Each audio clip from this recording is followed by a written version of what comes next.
La résurrection ne signifie pas la réanimation d'un cadavre, un mort revenant à la vie dans les conditions où il se trouvait avant de mourir. La résurrection du Christ bouleverse radicalement ces conditions.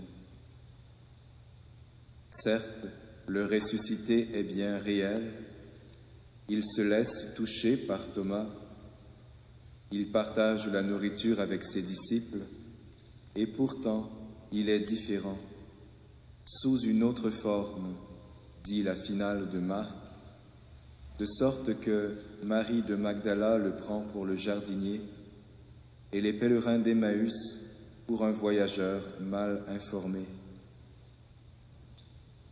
Il échappe à l'espace et au temps qui séparent, il les transforme en moyens de rencontre, en chemin de communion.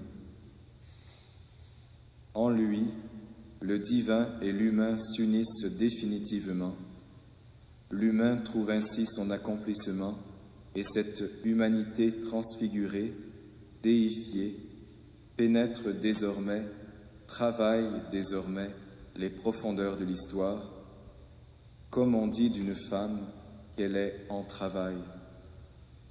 Et c'est la femme, à la fois persécutée et vêtue de soleil, dont parle l'Apocalypse dans son 12e chapitre.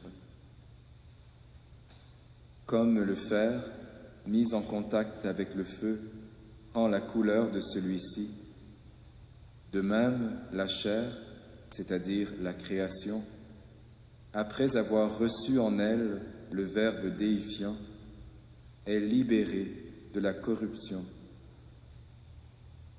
Ainsi, le Christ a revêtu notre chair pour la libérer de la mort.